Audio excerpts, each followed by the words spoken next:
Crop insurance gets the okay in the Farm Bill, but who's looking out for health insurance of farmers and ranchers? Ahead on Grow, we look at new options. Plus, we explored the debate over so-called fake meat and how agriculture responds. And celebrate a farm family making a living in town while putting down roots on the farm. It's time to grow.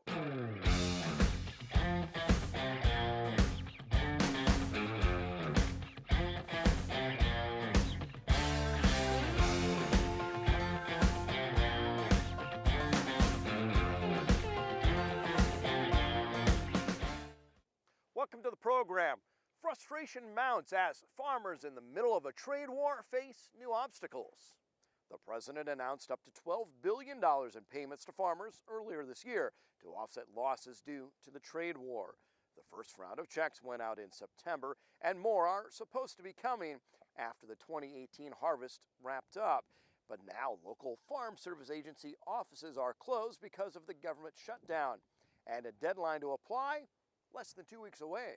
First, we would hope that the government shutdown ends prior to that deadline, and then secondly, that they do extend that deadline for a couple additional weeks due to the shutdown and inability for producers that have not signed up for that program to be able to have the time to go in and sign up.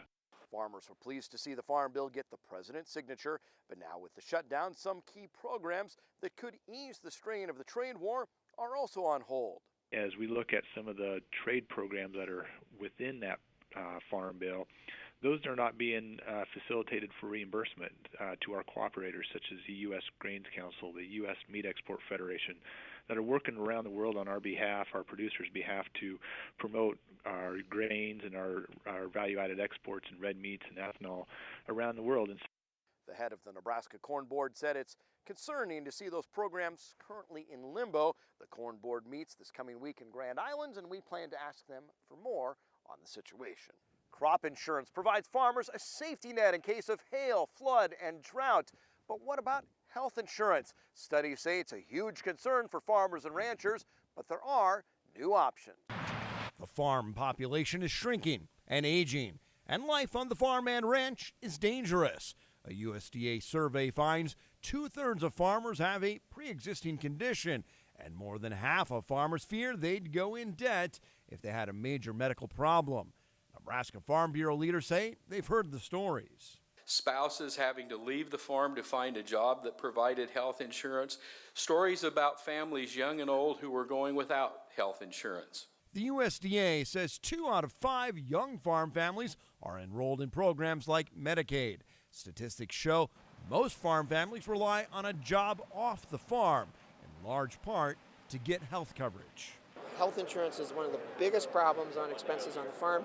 10% of farms have no health coverage. 72% of farms have to seek an off-farm job to get coverage. We're now able to do that for our farmers nationwide by the leverage and power of the FBN network. Farmers Business Network recently launched a new health insurance program.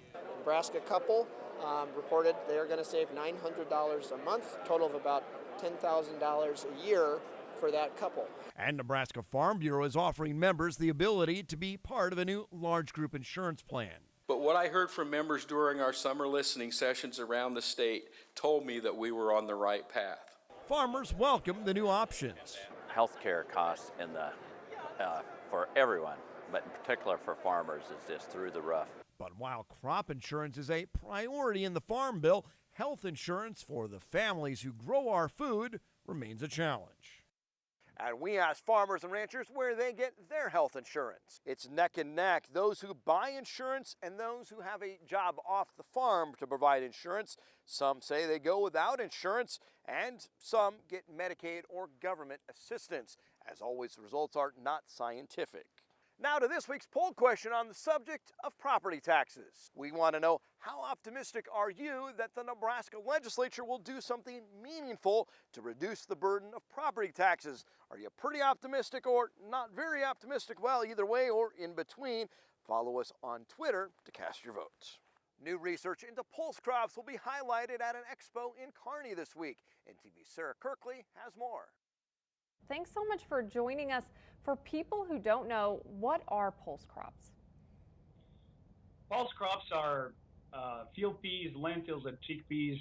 They're short season crops that are grown during the winter season, and they're planted in the springs. What's really similar crop to them is soybeans.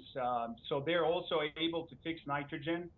And because they're short season crop that fixes nitrogen, they're a very good rotational crop. They can be fed into multiple different rotations across the state. And you've done a lot of research this year. What kind of new data are you going to share at this expo?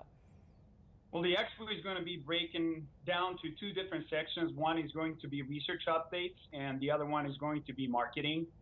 And as far as the research, we'll have 4 guests that will share their research results. First of all, Lucas Haig from Kansas is going to be our keynote speaker. He's going to share his time that he's put into really studying the plant and understanding how it grows and how to manage it.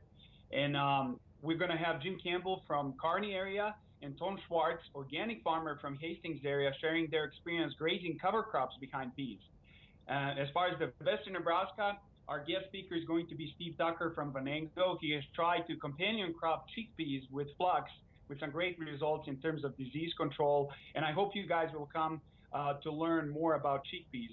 As far as the UNL research results, I don't want to go over a whole array of things, but we have done a lot of work on rotations, how they fit, and also how that affects water use efficiency and soil health. And we'll also present the data on variety performance, planting dates, seeding rates, and even tillage and irrigation. So that's the research component. The marketing side of things is really exciting. And this is why it's really important for farmers to come to this meeting, because the networking opportunities they're going to have are just going to be very, very unique, because this is a unique industry. We're going to have 5 processing industries competing for your 2019 pulse crops contracts. We're talking about processors like Gavilon Grain, Canada Pet Food from Kansas, they're new in our state, Farmers Business Network, and even Redwood Group and Purus. And this is also going to be an amazing opportunity to meet with the supporting seed industry. So this is really close seed industry. It's who you know. It's what the most important is. And here's what I want to highlight. We have this meeting in Grant in January 2018, and we had 665 individuals attend this meeting from 7 different states. And here's what they reported. They reported, 95% of them reported that information and contract they acquired at this meeting will help them farm more profitably. And 97 reported that this event was above average or one of the best they ever attended. So get registered for 2019 Pulse Crops Expo. That's going to be in January, Holiday Inn Hotel in Kearney. Later, we explore the fake meat debate and later meet a farm family putting down roots on the farm while also holding jobs in town. Up next, we take a look at the farm economy.